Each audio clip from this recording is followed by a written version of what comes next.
Jaya booster சுகரை control பண்ணும், உங்க ஆரோக்கியத்தை மீட்டு தரும். சர்க்கரையை கட்டுப்படுத்துறதுக்கான எளிமையான வழிமுறை, இயற்கையான வழிமுறை. அனைத்து மருந்து கடைகளிலும் கிடைக்கும். வணக்கம். மிக சிறப்பாக ஏற்பாடு செய்யப்பட்டு 1000 விளக்கு மேற்கு பகுதி இளைஞரணி சார்பிலே நடைபெறக்கூடிய முத்தமிழறிஞர் கலைஞருடைய 102வது பிறந்த நாள், ஒப்பாரும் மிக்காரும் இல்லாத முதல்வர் முத்துவேல் கருணாநிதி ஸ்டாலின் அவர்களுடைய 4 ஆண்டு சாதனை விளக்க பொதுக்கூட்டமாக மிக சிறப்பான நிகழ்ச்சியை தலைமையேற்று நடத்தி கொண்டிருக்கக்கூடிய 1000 விளக்கு மேற்கு பகுதி இளைஞரணியின் துணை அமைப்பாளர், பெரும் மதிப்பிற்கும் மரியாதைக்கும் உரிய சகோதரர் அபித் நகர் சுரேஷ் வெங்கடேசன் அவர்களே, முன்னிலை ஏற்றிருக்கக்கூடிய 1000 விளக்கு மேற்கு பகுதி செயலாளர், ஆற்றல் வாய்ந்த செயல் வீரர் அன்பிற்குரிய அண்ணன் வினோத் வேலாயுதம் அவர்களே, மாவட்ட இளைஞரணி அமைப்பாளர், அனைவரையும் ஒருங்கிணைத்து 7 நிகழ்ச்சிகளையும் சிறப்பாக நடத்தி முடித்திருக்கக்கூடிய அன்பிற்குரிய அண்ணன் வழக்கறிஞர் பிரகாஷ் அவர்களே, 112வது வட்ட செயலாளர் சகோதரர் வரதைத்தா பரி அவர்களே, வரவேற்புரையாற்றி இருக்கக்கூடிய மாவட்ட இளைஞரணியின் துணை அமைப்பாளர்களே, இந்த நிகழ்வில் பங்கேற்று பெருமை சேர்க்கக்கூடிய வட்ட செயலாளர்களே, அனைத்து அணிகளினுடைய அமைப்பாளர்களே, துணை அமைப்பாளர்களே, மாவட்ட பிரதிநிதிகளே, வட்டக்கழக பிரதிநிதிகளே, நிகழ்வில் இறுதியாக நன்றி உரையாற்ற இருக்கக்கூடிய இளைஞரணி துணை அமைப்பாளர் சகோதரர் முரசொலி ஸ்ரீதர் அவர்களே, காந்தி ராஜேஷ் அவர்களே, எனக்கு முன்னால் மிக சிறப்பானதொரு உரையாற்றி என்னதான் நீங்க எல்லாம் பேசுறீங்கன்னு பாத்துறேன்னு அனைத்தையும் பேசி முடித்து பார்ப்பதற்கே நிகழ்ச்சியாக இருந்தது. அப்படி ரொம்ப சாதாரணமா இளம் பேச்சாளர் அப்படின்னு சொன்னாங்க. அவர் இளம் பேச்சாளர் என்பதை தாண்டி அமர்ந்திருக்கக்கூடிய இளைஞர்களுக்கு சொல்லுகிறேன், தமிழ்நாடு முழுவதும் 17,000 இளைஞர்கள் பேச்சு போட்டியில் பங்கேற்றார்கள். 17,000 பேரிலிருந்து தேர்ந்தெடுக்கப்பட்ட 182 பேரில் சகோதரி ஜோதி ஒருவர் என்ற செய்தியையும் பதிவு செய்து, நேரத்தின் அருமை கருதி பேசி சென்றிருக்கக்கூடிய சென்னை மேற்கு மாவட்ட கழக செயலாளரும் சென்னை பெருநகர மாநகராட்சி பணிகள் நிலைக்குழு தலைவருமான ஆற்றல் வாய்ந்த செயல் வீரர், பெருமதிப்பிற்கும் மரியாதைக்கும் உரிய அண்ணன் சிற்றரசு அவர்களே, 1000 விளக்கு மட்டுமல்ல, தமிழ்நாடு, கலைஞர் இந்த 2 பெயர்களையும் நீங்கள் உச்சரிக்கும் போதெல்லாம் வள்ளுவர் கோட்டத்தை நம்மால் மறைக்கவும் முடியாது, மறைக்கவும் முடியாது. அப்படி மறைக்க நினைத்த கலைஞர் பெயரை, வள்ளுவர் கோட்டத்தை மீண்டும் புது பொழிவுடன் தமிழ் மக்களுக்கு தந்திருக்கக்கூடிய ஆற்றல் வாய்ந்த சட்டமன்ற உறுப்பினர், பெரும் மதிப்பிற்கும் மரியாதைக்கும் உரிய அண்ணன் எழிலன் நாகநாதன் அவர்கள் உள்ளிட்ட அனைத்து தோழர்களுக்கும், ஆங்காங்கே நின்று செவிமடுக்கக்கூடிய தமிழீழ சொந்தங்களுக்கும், நான் சார்ந்திருக்கக்கூடிய திராவிடர் கழகத்தின் சார்பிலே அன்பு வணக்கம். அருமை தோழர்களே, ஒரே ஒரு செய்தியை சொல்லிட்டு நான் தொடங்கணும்னு நினைக்கிறேன். வழக்கமாக கடமையாற்றும் காவல்துறை அதிகாரிகள்னு சொல்லிட்டு தொடங்குவோம். ஏன்னா அவர்கள் கடமையாற்றி கொண்டிருப்பார்கள்.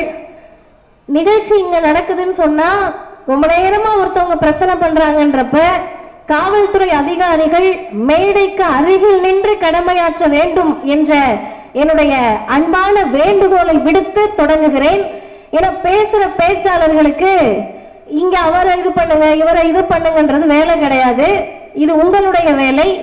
எங்கள் வேலை கருத்துக்களை பரிமாறுவதுதான் என்பதை அன்போடும் தாழ்மையோடும் சொல்லி என் உரையை தொடங்குகிறேன். அருமை தோழர்களே, இந்த நிகழ்ச்சி ஒரு சிறப்பான நிகழ்ச்சி.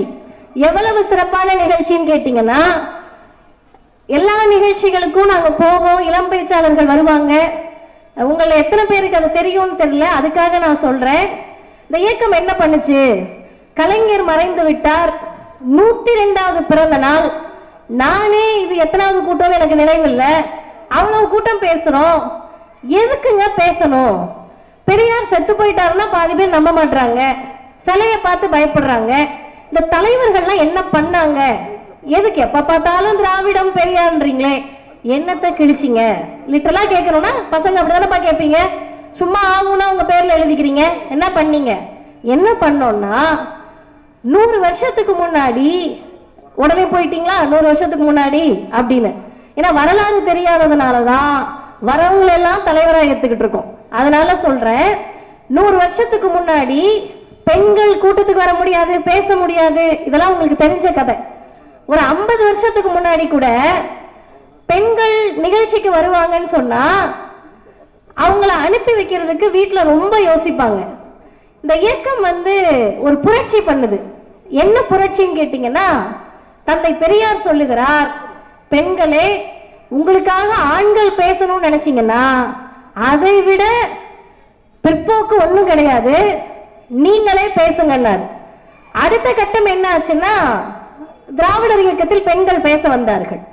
இப்ப அது எப்படி மாறி இருக்குன்னு கேட்டீங்கன்னா, நீ பேசுமா, கீழே உட்கார்ந்து நான் பாக்குறேன்னு அருமை சகோதரி ஜோதியுடைய இணையர் கீழே உட்கார்ந்து கூட்டத்தை கை தட்டி ரசிச்சு கேட்டுக்கிட்டு இருக்காரு. இது ஓவர் நைட்ல ஒபாமா ஆகிற கதையெல்லாம் கிடையாது.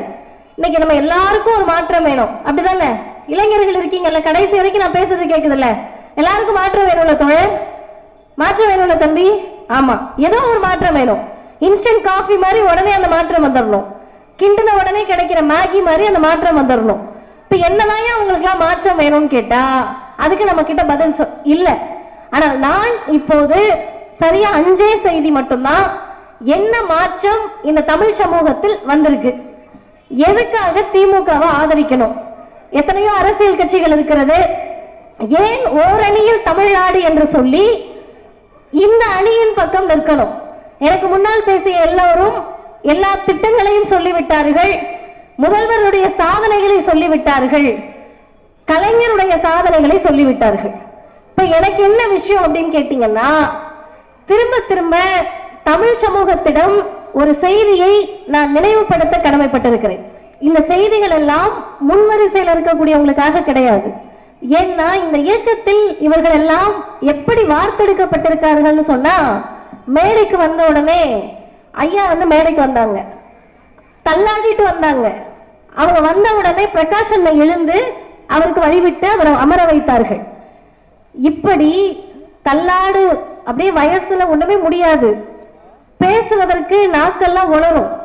தள்ளாத வயதாக இருந்தாலும் சரி, பேச முடியலனாலும் பரவாயில்ல, தொண்டையில கடைசி சொட்டு தண்ணி இருக்கிற வரைக்கும், உடம்புல லாஸ்ட் உயிர் நாடி கடைசி உயிர் மூச்சு இருக்கின்ற வரை கருப்பு சிவப்பு கொடியை தான் தாங்கி பிடிப்பேன் அப்படின்னு சொல்லக்கூடிய அந்த மூத்தவர்களும் எங்களை போல ஊர் ஊரா போய் பேசுறீங்களே, எதுக்கு பேசுறீங்கன்னு எங்களை பார்த்து கேட்டா ஒரே ஒரு காரணத்துக்காக தான்.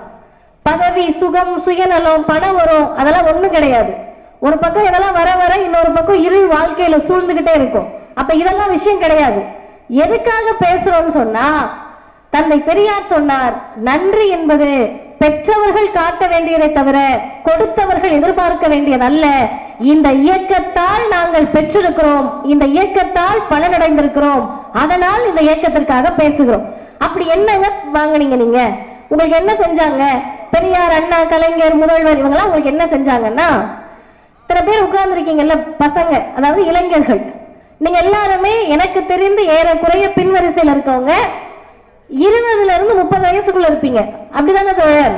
ஆமா, இவ்வளவு நேரம் நீங்க பேசிட்டு இருந்திருக்கலாம், நான் பேச விட மாட்டேன், என்கிட்ட தான் நீங்க பேசணும். 20 இருந்து 30 வயசுக்குள்ள இருப்பீங்களா? சரி, இப்ப திமுகவா? எங்களுக்கு வாட்ஸ்அப்ல வேற வேற மாதிரி வருதுங்க, அதெல்லாம் நாங்க நம்ப முடியாது. புதுசா வரவங்களா? அவர் தாங்க, அண்ணன் தாங்க மாற்றத்தை கொண்டு வர போறாரு அப்படின்னு நம்மை அறியாமல் ஒரு மமதையில இருப்போம், இல்ல ஏதோ ஒண்ணுல இருப்போம்னு வச்சுக்கோங்களேன். அப்படி இருக்கப்ப 25 வயசு 30 வயசு வரைக்கும் வாழ்க்கையை பத்தி நமக்கு கவலையே இருக்காது. 25 வயசுல உங்களுக்கு எல்லாம் பொண்ணு பார்ப்பாங்க, இல்ல நீங்களே யாரையாவது லவ் பண்ணுவீங்க.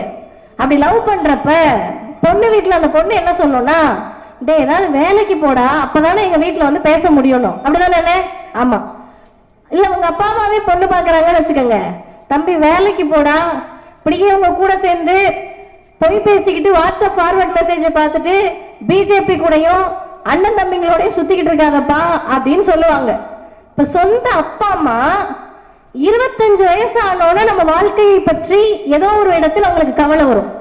பிறந்த உடனே ஐயோ இந்த பிள்ளைய பெருசாக்கிடணும்னு கவலை வராது, நம்ம சரியா இல்லைன்றப்ப அந்த கவலை வரும். ஆனா ஒரு இயக்கத்திற்கு ஒரு தலைவருக்கு தமிழ் சமூகத்தில் நான் செத்து போனாலும் பரவாயில்ல, எனக்கு பிறகு வரக்கூடிய தலைமுறை ஒருத்தர் கூட உருப்படாம போயிடக்கூடாதுன்னு கவலைப்பட்ட இயக்கத்திற்கு பெயர் திராவிடர் இயக்கம். அதற்காக திட்டங்கள் தீட்டிய தலைவருக்கு பெயர் முத்தமிழறிஞர் டாக்டர் கலைஞர் அவர்கள். கலைஞர் ஒரு நாளும் நம்ம கிட்ட ஓட்டு எதிர்பார்க்கல, இதெல்லாம் செஞ்சா நமக்கு ஓட்டு போட்டுருவாங்க அப்படின்னு கலைஞர் கால்குலேட்டிவா எதையும் பண்ணல. ஒருவேளை கால்குலேட்டிவா அவர் பண்ணியிருந்தாருன்னா மீண்டும் மீண்டும் அவர்தான் முதல்வராக வந்திருப்பார்.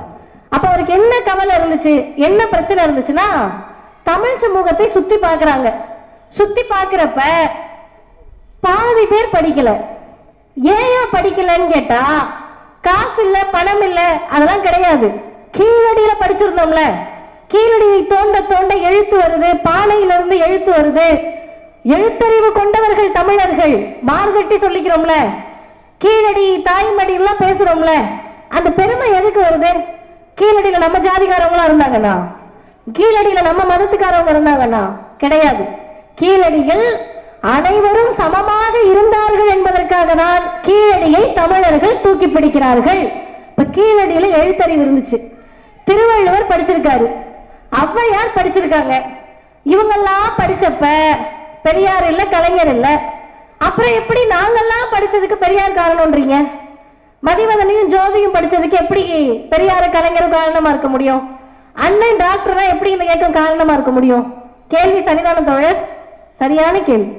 கீழடியில் பெரியார் இல்லை, அண்ணா இல்லை, கலைஞர் இல்லை, திருவள்ளுவரும் ஔவையாரும் படிக்கிறப்ப இவங்கெல்லாம் இல்ல. இப்ப நாங்கெல்லாம் படிச்சதுக்கு மட்டும் நீங்க காரணம்னு காதல பூசுத்துறீங்களா அப்படின்னு எங்களை பார்த்து நீங்கள் கேள்வி கேட்க வேண்டும். அந்த கேள்விக்கு என்ன பதில்னு கேட்டா, கேள்வி சரியானது. கீழடி, திருவள்ளுவர், ஔவையார் எல்லாரும் படிச்ச சமூகத்தில் 1000 விளக்கு மேற்கு பகுதியில நின்று கூட்டம் கேட்டுக்கிட்டு இருக்க நம்ம தாத்தாவும் பாட்டனும் எந்த காலேஜ்ல பிஹெச்டி படிச்சாங்க, இல்ல எந்த காலேஜ்ல பிஏ படிச்சாங்க, இல்ல எந்த ஸ்கூல்ல 12வது முடிச்சாங்க? ஏன் முடிக்கல? 3000 வருஷத்துக்கு முன்னாடி படித்த தமிழர்கள், திருக்குறளை எழுதிய திருவள்ளுவர், ஆத்திச்சூடி எழுதிய ஔவையார், இவங்கெல்லாம் படிச்சப்ப இந்த ரோட்ல ஏதோ ஒரு இடத்துல தள்ளுவண்டி கடை வச்சிருக்கவரோட பாட்டி ஏன் சார் படிக்கல? அதுக்குதான் பதில், அவர்களெல்லாம் படித்த போது ஆரிய பார்ப்பனியம் இங்க வரல. உங்க தாத்தாவும் என் தாத்தாவும் படிக்கிறப்ப ஆரிய பார்ப்பனியம் இங்க வந்துச்சு. வந்தது சாதாரணமா வரல. இன்னைக்கு புதுசா கட்சி ஆரம்பிக்கிறவங்களுக்கு ஆரியம்னா என்னன்னு தெரியுமான்னு நமக்கு தெரியல. ஏபிசிடி மாதிரி ஐயோ ஆரியம்னா என்ன அப்படின்னு கேட்கக்கூடியவர்களுக்கு போய் சொல்லுங்க. நான் தைரியமா வந்து அந்த சிவப்பு சட்டங்களை பார்த்து, ஆனா நீங்க உங்க பிள்ளைய ஸ்கூலுக்கு அனுப்பக்கூடாது அப்படின்னு சொல்ல முடியுமா? ஒண்ணு வேண்டாம், இங்க அக்காவை பார்த்து, அக்கா நாளையில இருந்து நீங்க கட்சி கூட்டத்துக்குலாம் வர முடியாது அப்படின்னு நான் சொல்ல முடியுமா? நீ யாரு சொல்லன்னு கேட்பாங்கல்ல, நீ யாரு சொல்ல என்னையவே கேட்கிறப்ப வேறு ஒரு இனம், வேறு ஒரு மொழி பேசக்கூடியவர்கள், நமக்கும் அவங்களுக்கு சம்பந்தமே கிடையாது. அவங்க வந்து நீ படிக்க கூடாதுன்னு சொன்னப்ப ஒட்டுமொத்த தமிழ் சமூகமும் சரிங்க சாமி அப்படின்னு கும்பிடு போட்டுட்டு குனிஞ்சு நின்னாங்க. ஒரு தலைவர் தான் கேட்டாரு, உனக்கும் எனக்கும் என்ன சம்பந்தம், அப்பாலே போ என்று சொல்லி ஆரியத்தை அலற வைத்து திராவிட சமூகத்தை, தமிழ் சமூகத்தை மானமும் அறிவும் கொண்ட சமூகமாக மாற்றியது பகுத்தறிவு பகலவன் தந்தை பெரியார் என்ற தலைவர். பெரியார் கண்ட கனவை நிறைவேற்றுவதற்கு ஒரு தலைவர் வேணும்ல. நீங்க எல்லாம் இப்ப கலைஞரோட போட்டோவை பாத்தீங்கன்னா ஏதோ ஒரு முதலமைச்சர் இருந்தார் போல, அவர் இறந்துட்டாரு, அவரை பத்தி பேசுறீங்கன்னு நினைக்கலாம். நான் உணர்வு பூர்வமாக சொல்லுகிறேன், மனதின் அடியாளத்திலிருந்து சொல்லுகிறேன். அருமை தோழர்களே, நாகப்பட்டினம் மாவட்டம் எல்லாருக்கும் தெரியும், அதுக்கு பக்கத்துல திருமருகல்னு ஒரு ஊரு. அந்த ஊர்ல இதே மாதிரி ஒரு பொதுக்கூட்டத்துக்கு நான் போனேன். கார்ல என்ன கூட்டிட்டு போனவங்க ஒரு டீச்சர், நல்லா கேட்டுக்கங்க, இளைஞர்கள் கேட்டுக்கங்க. அவங்க பின்னாடி உட்கார்ந்துட்டு என்கிட்ட பேசிட்டே வராங்க. ஒரு பொண்ணு, ஒரு 13-14 வயசு இருக்க பாப்பா, ரெட்டு ஜடை, ஸ்கூலுக்கு போயிட்டு அப்படியே இருக்கு, கலர் ட்ரெஸ் போட்டுட்டு சைக்கிள்ல போகுது. இது ஒரு விஷயமாங்க? சைக்கிள்ல ஒரு குழந்தை போறது விஷயமா? இந்த அம்மாவுக்கு பூரிப்பு தாங்கல. என்கிட்ட பாருங்க, அந்த பாப்பாவை பாருங்க, பாப்பாவை பாருங்க. நான் எனக்கு புரிஞ்சுது, அப்ப அதுக்கு பின்னாடி ஏதோ ஒரு செய்தி இருக்குன்னு. அம்மா ஏங்கம்மா அவ்வளவு சந்தோஷப்படுறீங்கன்னு கேட்டேன். அருமை தோழர்களே, இளைஞர்களே, சந்தோஷப்பட்ட அம்மா ஒரு டீச்சர், அவங்களுக்கு வயசு ஏறக்குறைய 50 இருக்கும். ஏங்க நீங்க சந்தோஷப்படுறீங்கன்னு கேட்டா அந்த அம்மா சொன்ன பதில் இட்டுக்கட்டி நான் சொல்ல முடியாது, இத்தனை மீடியா இருக்காங்க.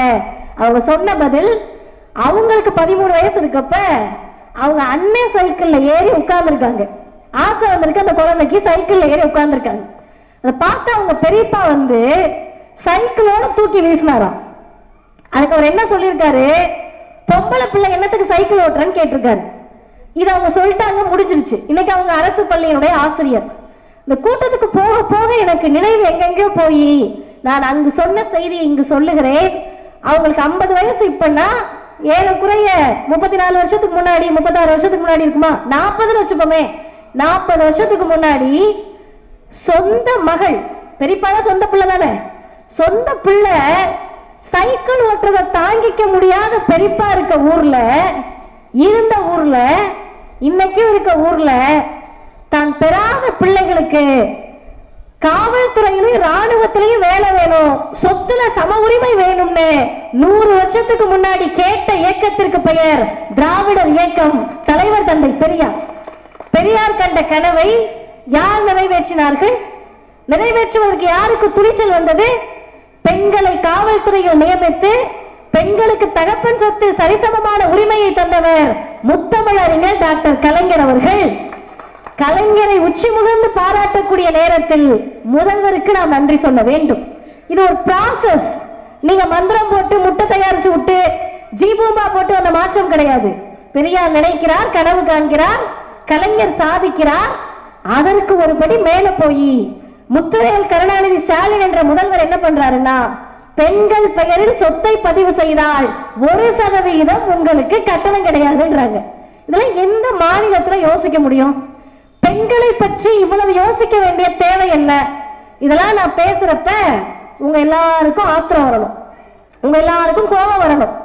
ஏன் கோபம் வரணும்னா, இதெல்லாம் பண்ணி தான் பொம்பளை பிள்ளை ஓவரா வாய் பேசுது, அதுக்கு பிடிச்சதை பண்ணுது அப்படின்னு உங்களுக்கு ஆத்திரம் வரணும். இளைஞர்களுக்கு இன்னும் கோபம் வரும். எதை கேட்டாலும் அவன் அவளுக்கு பிடிச்சதான் பண்றா, இதுல நீங்க வேற அதை செய்யறோம் இதை செய்யறோம்னு சொல்றீங்களேன்னு. அப்பதான் நீங்க யோசிக்கணும், இவர்கள் யாருக்கு செய்தார்கள் என்றால் அமர்ந்து கேட்கக்கூடிய இளைஞர்களுடைய அம்மாவுக்கும் அக்காவுக்கும் உங்களுடைய செல்ல மகளுக்கும் உரிமை வாங்கி தந்த இயக்கத்திற்கு பெயர் திராவிடர் இயக்கம். அந்த தலைவருக்கு பெயர் முத்தமிழறிஞர் டாக்டர் கலைஞர் அவர்கள். சரி, இதெல்லாம் பண்ணிட்டீங்க, தமிழ்நாட்டுல பிரச்சனையே இல்லையா? அவ்வளவு பிரச்சனை இருக்குங்க. பேஸ்புக் வாட்ஸ்அப்பை திறந்தோம்னா காலையில் எழுந்த உடனே பல்லு விளக்கி முகம் கழுவுறாங்களோ இல்லையோ, திமுகவுக்கு எதிராக போஸ்ட் போடுறாங்க, சிஎம் திட்டி போஸ்ட் போடுறாங்க, கலைஞரும் பெரியாரும் செத்துட்டாருன்னா நம்ப மாட்டேன்றாங்க, அவங்களும் இழுத்து போஸ்ட் போடுறாங்க. இப்ப இவ்வளவு பிரச்சனையை வச்சுக்கிட்டு நாங்க என்னத்துக்கு திமுகவை ஆதரிக்கணும்? இந்த கேள்வியை இளைஞர்கள் பேச வர எல்லா திமுக காரங்க கிட்டையும் கேட்கணும். நீங்க கேட்டாங்கன்னா நாங்க பதில் சொல்ல முடியும். என்ன பதில்? பிரச்சனை இருக்கா? ஆமா. 0% வயலன்ஸ், 0% கிரைமே இல்லைங்க, குற்றமே இல்லைங்க அப்படின்னு உலக நாடுகள்ல போய் நீங்க தேடினீங்கன்னா கடல்லையே இல்லை. மனிதர்கள் இருக்கக்கூடிய இடத்தில் அதை நீங்கள் தேட முடியாது.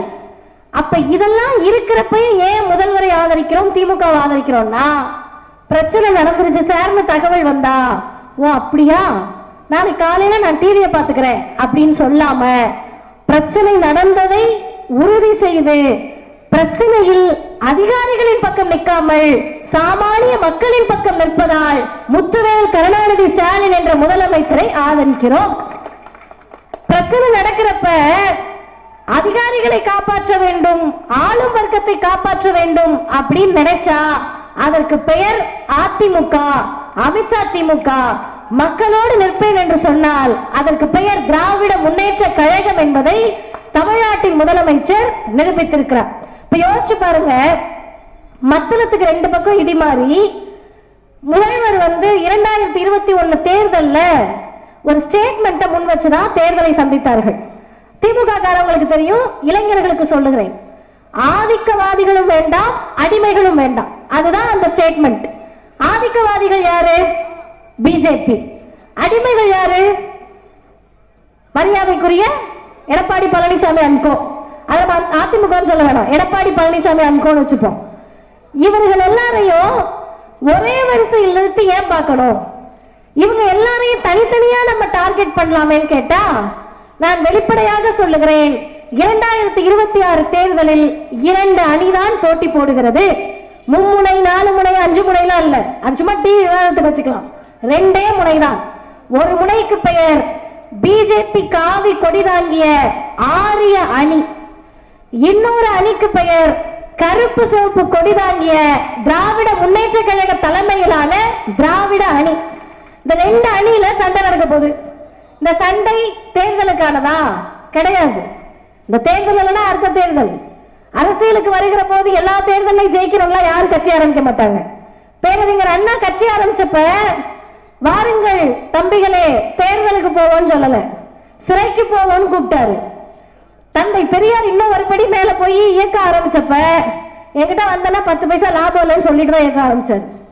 கலைஞர் உங்களை எல்லாம் அழைத்த போது, எல்லா தடவையும் நம்ம தான்ப்பா ஜெயிப்போம் வாங்கப்பா அப்படின்னு கூப்பிடல. உடன்பிறப்புகளே சமத்துவத்தை பேசுவதற்கு வாங்கன்னு கூப்பிட்டாரு. முதலமைச்சர் இன்னும் ஒருபடி மேல போய் கூப்பிடுறாரு, இது தேர்தலுக்கானதல்ல, அடுத்த தலைமுறைக்கானது, ஓரணியில் வந்து நில்லுங்கள் கூப்பிட்டாச்சா? இப்ப நாங்க எதுக்கு அந்த அணியில நிக்கணும்? இளைஞர்கள் கேள்வி, எதுக்கு நிக்கணும்னா 2 சம்பவங்களை சொல்றேன்பா, ரொம்ப உங்களுக்கு நெருக்கமான சம்பவங்களை சொல்றேன். ஜாலியா விளையாடிட்டு இருக்கீங்க, போன்ல நம்மளுடைய இன்ஸ்டா ரீல்ஸ் எல்லாம் பார்த்துட்டு ரொம்ப மகிழ்ச்சியா இருக்கும். இப்படி நம்ம மகிழ்ச்சியா இருக்கிறப்ப, இந்த மகிழ்ச்சிக்கு என்ன காரணம்னு கேட்டீங்கன்னா, 3வது படிச்சு 5வது படிச்சு 8வது படிச்சு 12வது படிச்சு காலேஜ் படிச்சுக்கிட்டு இருக்கோம். அதனால யாராவது பார்த்து கேட்டாங்கன்னா என்னப்பா படிக்கிற அப்படின்னு கேட்டாங்கன்னா கொஞ்சம் நல்லா கவனிங்க. என்னப்பா படிக்கிறேன்னு கேட்டா, நான் பிஏ படிக்கிறேன், பிஏ எக்கனாமிக்ஸ் படிக்கிறேன், காமர்ஸ் படிக்கிறேன், எம்பிபிஎஸ் படிச்சுட்டு இருக்கேன், பிஇ படிச்சுக்கிட்டு இருக்கேன் அப்படின்னு பெருமையா சொல்லலாம். உங்க அப்பா அம்மா இதே வயசுல இருக்கிறப்ப அவங்க கிட்ட போய் என்னங்க பண்றீங்கன்னு கேட்டா, இங்க ஒரு இடத்துல வேலை பார்த்துட்டு இருந்திருப்பாங்க, படிச்சிருக்க மாட்டாங்க. தாத்தா பாட்டி கிட்ட போய் கேட்டா படிக்கிறதா அப்படின்னு கேட்டிருப்பாங்க. இப்ப இன்னைக்கு அந்த இன்ஃபீரியாரிட்டின்னு சொல்லக்கூடிய தாழ்வு மனப்பான்மையிலிருந்து ஒட்டுமொத்த தமிழர்களையும் விடுவித்து கல்வியை நமக்கு கொண்டு வந்து சேர்த்த இயக்கத்திற்கு பெயர் திராவிடர் இயக்கம். முத்தமிழறிஞர் டாக்டர் கலைஞர். என்னத்துக்கு கலைஞர் பேர்ல எழுதுறீங்க? ஏன் எழுதுறேன்னு சொல்றேன். இந்த முதலமைச்சராக கலைஞர் இருந்த போது சகோதரி ஜோதி சொன்னாங்கல்ல, 1 கிலோமீட்டருக்கு ஒரு தொடக்க பள்ளி, 3 கிலோமீட்டருக்கு ஒரு நடுநிலை பள்ளி, 5 கிலோமீட்டருக்குள்ள ஒரு உயர்நிலை பள்ளி, 7-8 கிலோமீட்டருக்குள்ள ஒரு மேல்நிலை பள்ளி. இதை சாதாரணமாக கலைஞர் உருவாக்கல. கலைஞர் அதை உருவாக்கிய போது ஒன்றிய அமைச்சகத்திலிருந்து, ஒன்றிய அரசிலிருந்து இனிமேல் புதிதாக பள்ளிகளை திறக்க கூடாது என்று ஆர்டர் வருது. கலைஞர் திறக்க சொல்லிட்டாரு. எப்படிங்க திறக்கிறதுன்னு கேட்டப்ப கலைஞர் சொன்ன பதில், நீங்க திறங்கையா நம்ம பார்த்துக்குவோம். அந்த துணிச்சல் எங்கிருந்து வருது? ஒன்றிய அரசு இல்ல, ராஜகோபாலாச்சாரியாரையே ஓடவிட்ட மண் தமிழ்நாடு, ஓடவிட்ட இயக்கம் திராவிடர் இயக்கம். மோடி எல்லாம் பார்த்து எங்களுக்கு பயம் இல்லைன்னு இன்னைக்கு நம்ம சொல்ற மாதிரி அன்றைக்கு கலைஞர் ஒன்றிய அரசை பார்த்து சொல்லுகிறார். அவருடைய புதல்வர், தமிழ்நாட்டினுடைய முதல்வர் இன்னைக்கு என்ன பண்றாருன்னு கேட்டா, இங்க உட்கார்ந்து இருக்கக்கூடிய பசங்க இருக்கீங்க, 8வது 10வது படிக்கிற பிள்ளைங்க, நான் சொல்லுவதை கொஞ்சம் நல்லா கேட்டுக்கங்க. 3வது 5வது 8வதுக்கு பொது தேர்வுன்னு மோடி சொல்றார், அமித்ஷா சொல்றார், பிஜேபி சொல்லுது. எதுக்குங்க 3வது 5வது 8வதுக்கு பொது தேர்வுன்னு கேட்டா, நம்மள தரம் மிக்கவர்களாக மாத்த போறாங்களாம். என்ன தரம் மிக்கவர்களாக? உத்தரப்பிரதேசத்தை குஜராத்தை நீ என்ன தரமா மாத்திட்ட? பிள்ளைகள் எல்லாம் ஸ்கூலுக்கு அனுப்பாம கலவரம் பண்ண வாங்கன்னு கூப்பிடுற, ராமர் கோவில் கட்டுவோமான்னு கூப்பிடுற, மசூதியை இடிப்போமான்னு கூப்பிடுற. ஆனா தமிழ்நாடு என்ன தெரியுமா பண்ணுச்சு? மோடி அவர்களே, அமித்ஷா அவர்களே, நீங்க சொல்றத இந்தியாவின் எந்த மாநிலமும் கேட்கலாம், முத்துவேல் கருணாநிதி ஸ்டாலின் ஆளக்கூடிய தமிழ்நாடு ஒருபோதும் கேட்காது. புதிய கல்விக் கொள்கையை ஏற்க முடியாது.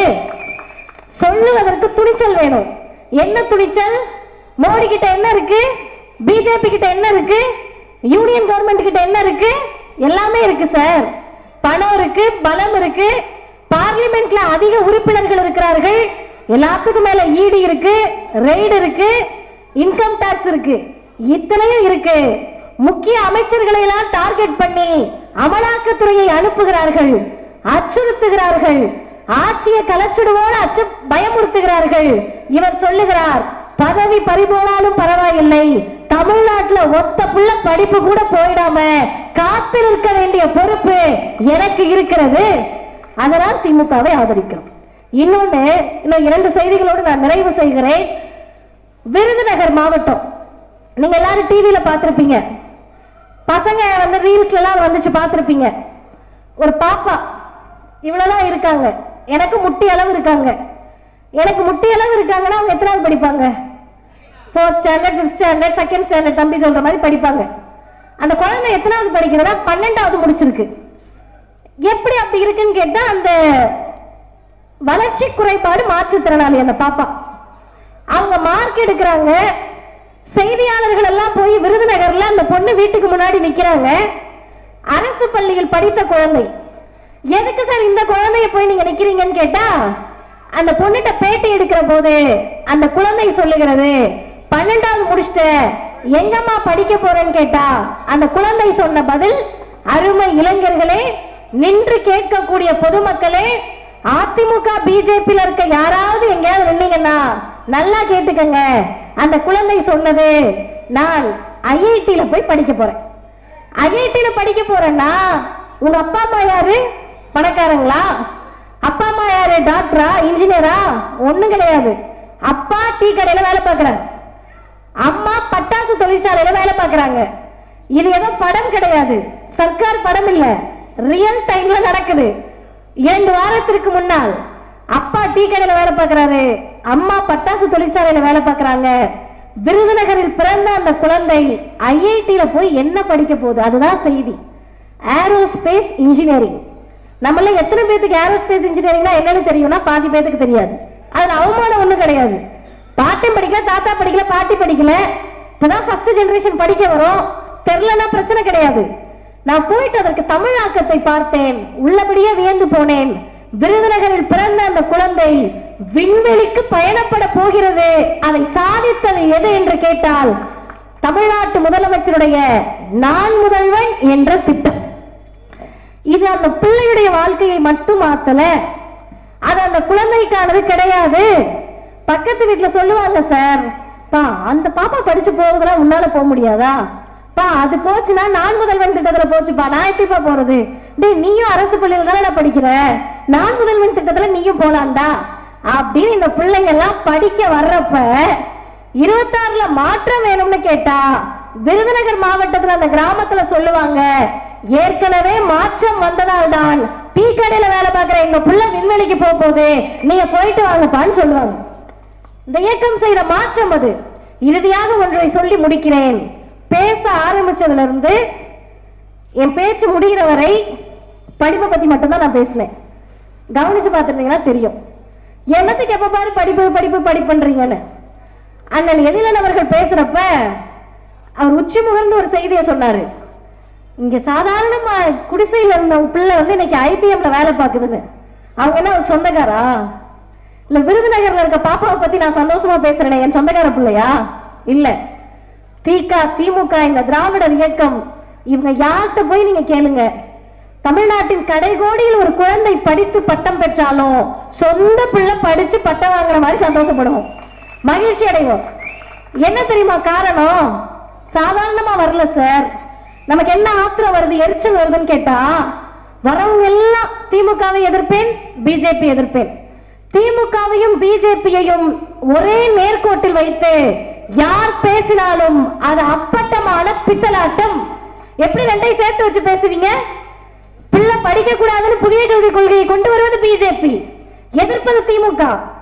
என் பிள்ளையும் உங்க பிள்ளையும் டாக்டர் ஆகக்கூடாதுன்னு நீட்டை கொண்டு வந்தது பிஜேபி, நீட்டை எப்போதும் எதிர்ப்போன்னு சொல்றது திமுக. எப்படி ஒன்னா வைப்பீங்க? பெண்கள் படிச்சா ஓடி போயிருவாங்கன்னு சொன்னது காஞ்சி பெரியவா. இப்ப முதல்ல ஆம்பளை பிள்ளைக்கு முன்னாடி பொம்பளை பிள்ளைய படிக்க வைன்னு சொன்னது பெரியாரும் திராவிடர் இயக்கமும். இது எப்படி நீங்க ஒன்னா சேர்த்து வைப்பீங்க? இன்னொரு பக்கம் வாங்கல, படிப்பு படிப்பு படிப்பு, எதை படிச்சு விட்டாலும் பரவாயில்ல, படிப்பை விட்டாதுன்னு எதுக்கு தெரியுமா சொல்றோம்? படிச்சா அறிவு வரும், அறிவு வந்தா சரியான இடத்தில் இருப்போம். அப்ப நீங்க உடனே ஐபிஎஸ் படிச்சுட்டு அண்ணாமலை எப்படி இருக்காருன்னு கேட்க கூடாது. அதெல்லாம் ரேர் கேசஸ், அதெல்லாம் நீங்க கணக்குல சேர்க்க கூடாது. நான் சொல்றது பகுத்தறிவோடு சேர்ந்த படிப்பு, படிப்போடு சேர்ந்த பகுத்தறிவு. அந்த பகுத்தறிவோடு நீங்கள் சிந்தித்தால் 2026 திராவிடம் வெர்சஸ் ஆரியம், திமுக வெர்சஸ் மற்ற எல்லா அணிகளும் நீங்கள் சேர்த்து வைத்து பார்க்கிற போது இறுதியில் நீங்க கண்ணை மூடி யோசிச்சீங்கன்னா, நீங்க அதிமுக காரா இருக்கலாம், பிஜேபி காரா இருக்கலாம், ஆர்எஸ்எஸ்ல ஊறி போனவரா இருக்கலாம், யாரா இருந்தாலும் புள்ள இருக்கும்ல, உங்களுக்கு பெத்த புள்ள இருக்கும்ல. பெத்த பிள்ளைய பாக்குறப்ப என் பிள்ளை நாசமா போட்டோம் அப்படின்னு யாராவது நினைப்போமா? நான் பெட்டு கட்டி கேட்பேன். இப்ப நேரம் இல்லாதனால கேட்கல. 5000 ரூபாய் பெட்டு கட்டி தமிழ்நாடு ஃபுல்லா கேட்பேன். யாராவது ஒரே ஒரு பெற்றோர் என் பிள்ளை நாசமா போட்டோம், பிஜேபிக்கு போட்டோம், என் பிள்ளை போய் பிஜேபி காரங்களோட சேர்ந்து கலவரம் பண்ணட்டும் யாராவது நினைப்போமா? நினைக்க மாட்டோம். என்ன நினைப்போம்? நான் படிக்கல, என் பிள்ளை இப்படியாவது படிச்சிடணும் சாமின்னு நினைக்கக்கூடிய பெற்றோர்கள் தமிழ்நாட்டில் மட்டும்தான் இருக்கிறார்கள். எந்த தைரியத்தில் இந்த முதல்வர் இருக்கிறார்? இன்னைக்கு காலையில ஒரு வீடியோ பார்த்தேன், அவ்வளவு நிகழ்ச்சியாக இருந்தது. அந்த அம்மா பூண்டு உடைச்சிட்டு இருக்காங்க. பூண்டை தட்டுவாங்களாக்கா? தட்டிக்கிட்டு இருக்காங்க உட்கார்ந்து கிலோ கணக்குல. ஒரு நைட்டி போட்டுட்டு ரொம்ப எளிய குடும்பம். அவங்க கிட்ட போய் கேட்கிறாங்க, இந்த ஓரணிகள் தமிழ்நாடு இந்த இதுக்காக ஏன் திமுகவுக்கு வாக்களிக்கணும்னு நினைக்கிறீங்கன்னு. அந்த அம்மா சொன்ன பதில், கலைஞர் மட்டும் இல்லைன்னா இன்னைக்கு என் பிள்ளை உசுரோட இருக்காது. ஏன் கலைஞர் என்ன டாக்டரா? எப்படி உங்க பிள்ளை உசுரோட இருக்குன்னா, திடீர்னு பிள்ளைக்கு ஹார்ட்ல நோயின்ட்டாங்க, டாக்டர்கிட்ட ஹாஸ்பிட்டல் தூக்கிட்டு ஓடணும், காசு இல்ல, கவலைப்படாதீங்க, கலைஞர் காப்பீட்டு திட்டம் இருக்கு, சர்ஜரி பண்ணிடலான்னு சொன்னாங்க, என் பிள்ளை இன்னைக்கு நல்லா இருக்கான். எனக்காக இல்லைனாலும் என் பிள்ளைக்காக திமுக தாங்க ஓட்டு போடுவேன். இத நீங்க பிஜேபியோடு எப்படி ஒப்பிட முடியும்? எந்த வகையில் ஒப்பிட முடியும்? அப்ப எல்லாருக்கும் என்ன முக்கியம்னா, பெத்த பிள்ளை முக்கியம்ல. பெத்த பிள்ளை படிக்கணும்னா நீங்கள் நிற்க வேண்டிய ஒரே அணி திராவிட முன்னேற்ற கழக தலைமையிலான அணி. என் பிள்ளை வேலைக்கு போகணும், நுனிநாக்கு ஆங்கிலம் பேசணும், மேக்ஸ் புக்கு 50 ரூபா கொடுங்கமான்னு முத நாள் கேட்டுட்டு அடுத்த நாள் போய் கணக்கு புக்கு 50 ரூபா கொடுங்கமான்னு கேட்டாலும், கணக்கும் மேக்ஸும் ஒன்னு தெரியாத குடும்பத்தில் பிறந்த பிள்ளைகள் இன்றைக்கு இன்போசிஸ்ல உட்கார்ந்து லேப்டாப்பை தட்டிக்கிட்டு இருக்காங்கன்னா காரணம் பேரறிஞர் பெருந்தகை அண்ணா கொண்டு வந்த இருமொழி கொள்கை என்ற அந்த திட்டமும் அந்த சட்டமும். அதை இன்றைக்கும் உயிராக நேசித்து மண் மொழி மானம் காக்க ஓரணியில் திரள்வோம் என்று முதல்வர் சொல்லுகிறார். மானம்னா என்ன? இந்த டிவியில வருதுல்ல, மானம்லாம் வேட்டி சட்டை மற்றதெல்லாம் வாழ மாட்டேன், அந்த கதை கிடையாது. அதான் ஜாதி பெருமை பேசுற கதை. ஒரு ஜாதி பெருமையும் இல்ல, ஒரு மத பெருமையும் இல்ல. நாம் சொல்லக்கூடிய மானம் என்பது தன்மானம் என்று சொல்லக்கூடிய சுயமரியாதையை நாம் பேசுகிறோம். மோடியை பார்த்து சொல்லுகிறோம், பிஜேபி பார்த்து சொல்லுகிறோம், அவர்களுடைய அல்லக்கைகளை பார்த்து சொல்லுகிறோம். நீங்கள் மானத்தை இழந்து சுயமரியாதை இழந்து திராவிடத்தை கொச்சைப்படுத்தக்கூடிய பிஜேபிக்கு காலுக்கு கீழே உட்கார்ந்திருக்கீங்க. சுயமரியாதையோடு நாங்கள் பிஜேபியை எதிர்த்து நிற்கிறோம், ஓரணியில் நிற்கிறோம் என்பதற்கான அர்த்தம் தான் மானம் காக்க. மண் காக்கனா என்ன? நம்மள என்ன விவசாயிகளா? அக்ரிகல்ச்சர் படிச்சிருக்கோமா? அந்த மண் இல்ல. என்ன மண்? இந்த தமிழ்நாடு, தமிழ் மண். இந்தியா என்ற மிகப்பெரிய துணை கண்டத்தை 140 கோடி மக்களை ஆளக்கூடிய பிஜேபி, ஆர்எஸ்எஸ் பயிற்சி பெற்ற மோடி, 24 மணி நேரமும் கலவரத்தை தூண்ட நினைக்கக்கூடிய பிஜேபி, பாவம் பப்பு இங்க வேகாதுப்பான்னு சொல்றோம்ல, அந்த தமிழ்நாட்டை காப்பதற்கு ஓரணியில் திரள்வோம். மொழி காக்க. நான் திராவிடர் கழகத்தில் இருக்க பிள்ளை, பெரியாரியவாதி, மொழியின் மீது அப்படியே உருகி உருகி பற்றோடு அப்படிலாம் இல்லை. ஏன் மொழியை காக்கணும்னா, ஐயா பெரியார் சொல்லுகிறார், மொழி அழிந்தால் அந்த இனம் அழிந்துவிடும். இலங்கையில் நடந்தது அது, மணிப்பூரில் நடந்து கொண்டிருப்பது அது. மொழியை காக்க வேண்டும் என்பது, இந்த இனத்தை காப்பது என்பது, தமிழ் மொழியை காப்போம் என்பது தமிழர்களுடைய பாரம்பரியமான பிறப்புக்கும் எல்லா உயிர்க்கும் என்ற வள்ளுவத்தை காப்பது என்பது.